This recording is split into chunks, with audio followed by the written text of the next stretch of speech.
तो इसी तरीके से आप जान सकते हैं, जैसे एक बीज में, जैसे एक उसमें भी संभावना है। पहले क्या होता है कि हम अपने ही उदाहरण दे सकते हैं, आप कोई भी प्राणी का, जैसे कुत्ता हो, बिल्ली हो, जो भी है, एक शुक्राणु होता है। स्त्री पुरुष आपस में जब मिलते हैं तो फिर एक शुक्राणु और डिंबाणु का, उसका भी आप केमिकल जो बॉन्डिंग है उसको आप देख सकते हैं। मतलब पूरा जो उसका जो देख सकते हैं, वो सर्च करके देख ही सकते हैं। डीएनए का ही तो रहता है, उसमें न्यूक्लियस रहता ही है, तो वो आप देख सकते हैं। आप देख सकते हैं उसको अच्छे से देख सकते हैं। उसका जो डिंबाणु है उसमें न्यूक्लियस रहता है, तो उसका पूरा जो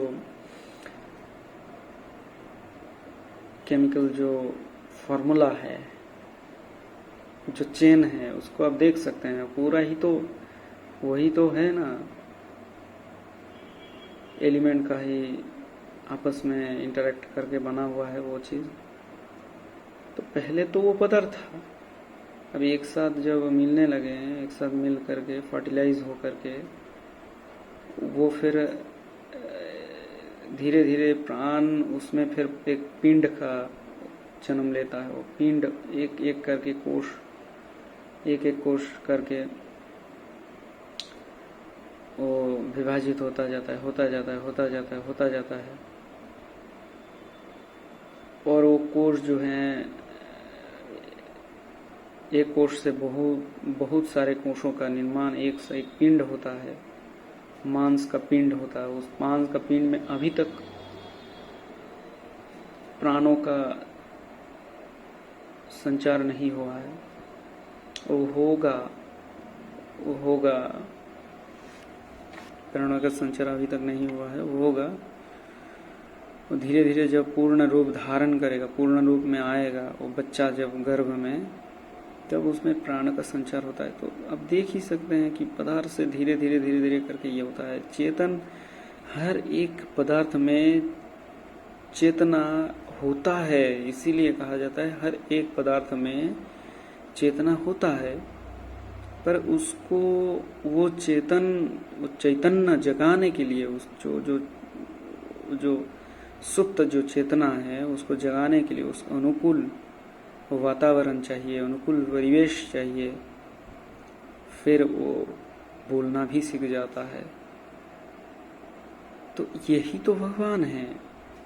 जो पदार्थ में जो संभावना है, पदार्थ में जो संभावना है चेतन होने का, चैतन्य रूप धारण करने का, वही भगवान है।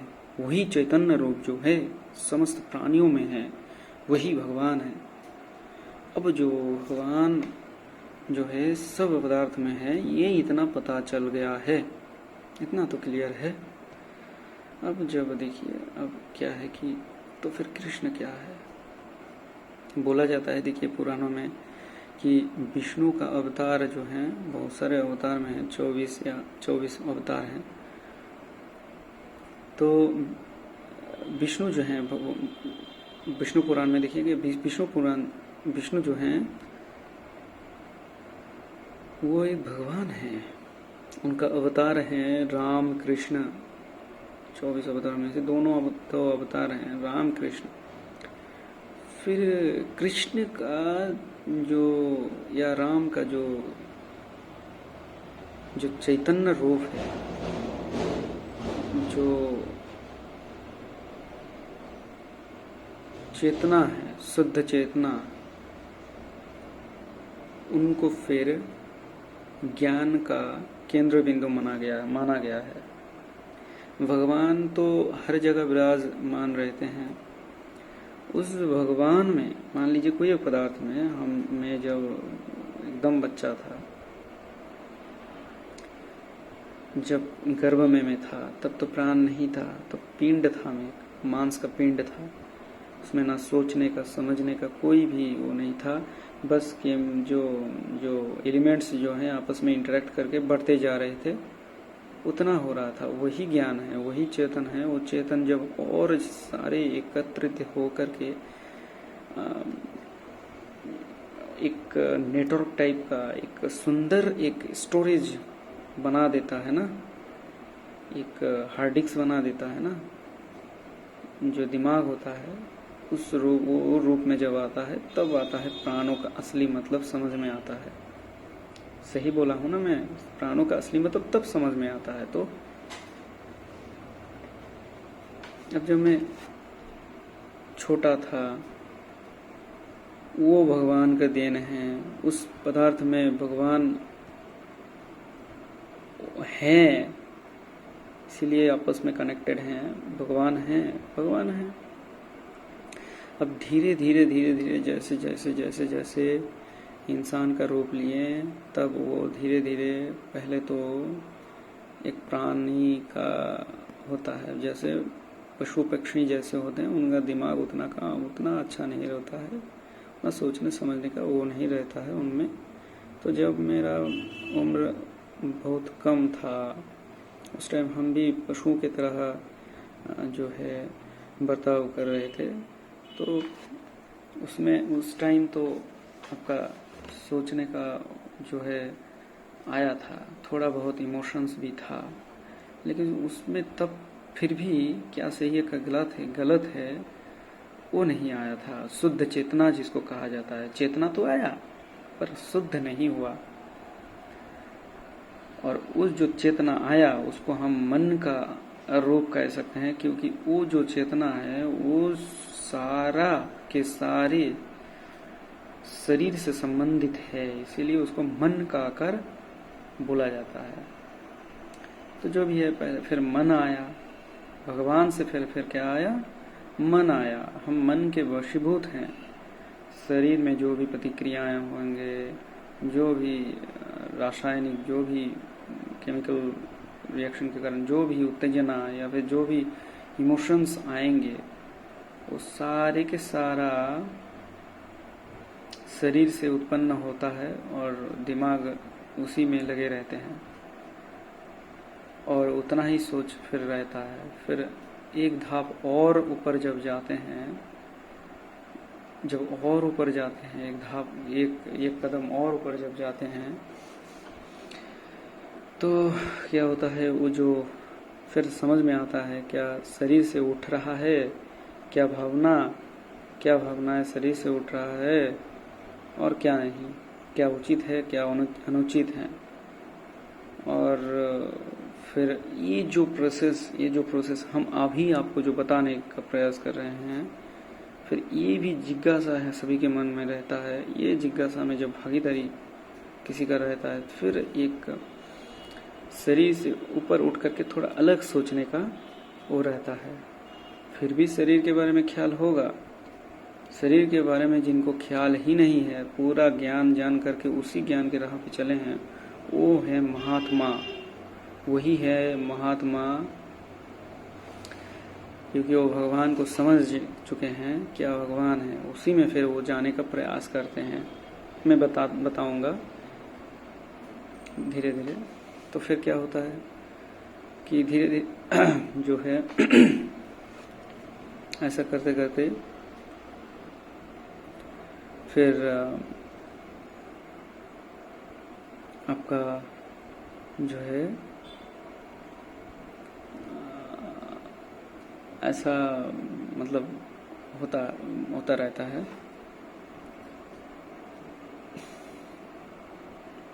फिर ये जो शुद्ध चेतना है, इसी का नाम है कृष्ण। दिमाग में एक हिस्सा रहता है शुद्ध चेतना का, वही कृष्ण है। वही कृष्ण सभी पदार्थ में संभावना है वो कृष्ण बने। समझिए बात को। हर एक पदार्थ में, जिस मोबाइल फोन से अब मैं वीडियो रिकॉर्ड कर रहा हूँ, इस मोबाइल में भी चेतना का संचार हो सकता था, इसको अगर अनुकूल परिवेश मिला तो। और अनुकूल परिवेश इस पदार्थ से कैसे मिलेगा? ये तो इसका बनावट थोड़ा अलग है। अब ये प्रश्न उठता है ना। देखिए, इसका जो इसमें जो केमिकल का जो, ये तो प्लास्टिक है, कहीं कांच है या जो भी है, इसका जो एक केमिकल जो फॉर्मूला होता है, तो केमिकल बॉन्डिंग जो होता है इसका, इसको तोड़ करके, इसको थोड़ा रीअरेंज करके, इसको अगर दिया जाए, यही चीज़ को रीअरेंज करके दिया जाए, यही काम तो प्रकृति करता है। इसको रीअरेंज करके इसमें जो जो जो जो एलिमेंट्स हैं उसको अलग अलग करके रीअरेंज करके दिया जाए, तो इसमें संभावना होगी कि नहीं होगी? अब बताइए। आप बोलेंगे कि अरे इसमें तो नहीं है ना। देखिए, हर एक पदार्थ में होता है। इसको विघटित कर दीजिए, उसके बाद इसको रीअरेंज कर दीजिए, देखिए इसमें भी संभावना आ जाएगा, इसमें भी संभावना आ जाएगा। तो आप समझ सकते हैं ना, जो प्राण के लिए जो जो एलिमेंट्स दरकार हैं, उसी चीज़ को ले लीजिए, फिर इसको कर दीजिए। फिर आप कहेंगे जो जो दरकार नहीं है, फिर उसका क्या, उसमें तो प्राण नहीं है, उसमें तो होगा भी नहीं, फिर उसको फिर भगवान नहीं कहेंगे ना, ऐसा आप कहेंगे, प्रश्न करेंगे। देखिए, बात वो नहीं है। एलिमेंट तो मैंने आपको क्या बताया, जो भी एलिमेंट है, जैसे हाइड्रोजन के बाद हीलियम, हीलियम के बाद कार्बन, कार्बन के बाद फिर कोई दूसरा होगा, या फिर जटिल कोई एलिमेंट का निर्माण होगा, है कि नहीं? मान लीजिए एक कॉम्प्लेक्स जो है एक एलिमेंट का वो है, अब ये हो रहा, मतलब निर्माण हुआ। अब उसको वो तो सब एक साथ कनेक्टेड हैं। अब वो जो एलिमेंट है उसका जो मान लीजिए कार्बन है, तो कार्बन कहाँ से आया है? कार्बन तो हाइड्रोजन से ही आया है ना अंत में। वो तो उसका जो फादर है वो कौन है? हाइड्रोजन है। अब फादर का हाइड्रोजन कौन है? मतलब फादर का बोल रहा हूँ, मतलब हाइड्रोजन का फादर कौन है? वो जो सब एटॉमिक पार्टिकल्स हैं, वही तो उसका फादर है ना, है कि नहीं? तो एक एलिमेंट से बहुत सारे एलिमेंट का निर्माण होता है, तो उसका जो फादर है वही अंतिम बिंदु है, उसी से सब तैयार हुआ है। जब सब तैयार हुआ है, उसी में से कुछ है जो प्राण, उसमें से कुछ लेकर के एक प्राण का निर्माण हुआ है। तो जो मोबाइल फोन से मैं कर रहा हूँ, उसमें भी तो है, उसमें भी तो ये भी तो वही सूर्य से आया है ना फोन, ये तो उसका ही तो देन है ना, उसी से तो सब तैयार हुआ है ना। तो है कि नहीं? सब में तो संभावना है। तो इसमें भी था, इसको विघटित कर दीजिए, इसको हाइड्रोजन बना दीजिए, इसको कहीं ना किसी तरीके से इसको हाइड्रोजन बना दीजिए। तो फिर देखिए, हाइड्रोजन बना करके फिर इसको जो प्राणों के लिए जो जैसे कार्बन है, इसमें ये कर दीजिए, कुछ भी कर दीजिए, लेकिन ये तो संभव है। तो वही मैं कह रहा हूँ, सब संभव है, सब में चीज रहता है। तो भगवान का जो स्वरूप है वो हर जगह मौजूद है, उसी जो संभावना है, उसी का नाम भगवान है। और उसी भगवान में से जब प्राणों का निर्माण हुआ, फिर हम समझने लगे अरे ये है भगवान, वो है। फिर जब समझने लगे, जो भगवान को समझ गया वो फिर कृष्ण हो गया। कृष्ण तो चैतन्य रूप है ना, वो भी तो भगवान की ही है ना, वो अवतार हैं, अवतारित हुए हैं, भगवान से ही आए हैं। कृष्ण तो भगवान से ही आए हैं। हमें एक चेतना कहाँ से आता है, शुद्ध चेतना कहाँ से आता है? भगवान से ही तो आया है ना। एक साथ हो करके प्राणों का रूप लिया, प्राणों का रूप लेकर के एक शुद्ध चेतना आया, अवतारित हुआ, ऐसे करके अवतारित हुए ना। तो ऐसे करके वो आया। फिर जैसे श्री कृष्ण है, वो आए हैं, शुद्ध चेतना उनमें है, फिर वो भगवान को भी समझते हैं, फिर वो भगवान हो गया। मान लीजिए वही भगवान है, क्योंकि जब भगवान को कोई समझ गया तो भगवान हो गया। फिर कृष्ण भी भगवान है कि नहीं? कृष्ण भी भगवान है, इसी तरीके से भगवान है। यही मैं बोल रहा हूँ, कृष्ण भगवान है। आप थोड़ा कृष्ण से जो जो थोड़ा निम्न स्तर का चेतना है वही प्राणी है, प्राणी का जो जो थोड़ा कम दिमाग है उनका है, उनका वो है, वो फिर शरीर में जीता है, शरीर का आनंद लेता है, शरीर का अनुभव लेता है, खाता पीता रहता है, जो है प्रकृति का नियम जो है, प्रकृति का नियम ही तो है ना, वो तो प्रकृति से तो उठा है, प्रकृति से उठा है, प्रकृति में ही बह रहा है, प्रकृति से ही बना है और प्रकृति में ही बह रहा है। तो वो निम्न स्तरीय हैं, थोड़ा ऊपर उठें तो शरीर से थोड़ा जब समझ आने लगे कि ये है कि वो है, क्या है सही है। तो ऐसा है पूरा भगवान का जो है ऐसा है। इसीलिए कहा जाता है कि सब चीजों में अपने आप को जब देखने लगो फिर समझ में आ जाएगा कि हम सब एक हैं, बस बांटे हुए हैं कि ये देखने में थोड़ा वो हैं, बोलने में थोड़ा ये हैं, भाषाएं हैं, कितना सारा जो आपस में बंटवारा है, कितना सारा है। देखिए आप कहीं भी जाइए, कुछ भी करिए, उसमें आप अलग अलग नजर आ ही जाते हैं।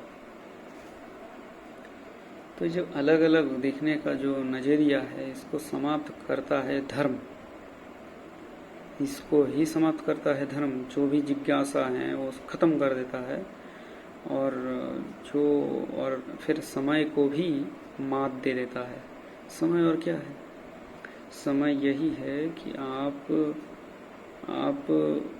जो है आप अलग अलग हैं, मैं अलग हूँ, वो अलग हैं, वो पदार्थ अलग हैं। इसीलिए समय भी आया है इस बीच में, फिर समय भी आ जाता है। जब देखने लगे कि सब पदार्थ एक हैं फिर समय भी थम जाएगा ना। समय थम जाएगा कि नहीं थम जाएगा? अब समझ में आ गया कि आपको वो सब में हम हैं, तो हम तो सर्वदा हैं। फिर समय तो एक कांस्टेंट, मतलब क्या बोलूं, तो हम तो सर्वदा हैं, सब में हैं, सब में संभावना है। तो समय फिर कहाँ रहा? वही हम हैं, वही सब है, विस्तार हो रहा है सब कुछ का। फिर विस्तार भी दिखने बंद हो जाएंगे, क्योंकि सब जब एक हैं तो विस्तार का है, विस्तार का। हाँ, आप वैज्ञानिक रूप से आप जो भी देख रहे हैं उसको आप साबित कर सकते हैं, पर जो भी चीज़ है उसको वो विस्तार ले रहा है। तो जब दिख रहा है आपको कि विस्तार ले रहा है तो फिर समय का चक्र भी चलेगा कि ये जो चीज़ है यह विस्तार ले रहा है, फिर समय इतना हुआ तो यहाँ तक विस्तार हुआ। जब ये जो देखने का जो नजरिया है जब चेंज हो जाएगा ना, ये जो चेंज हो जाएगा कि सब में हम हैं, सब हम में हैं, जब ये जो धारणा है जो चेंज हो जाएगा ना, ये जो चेंज होगा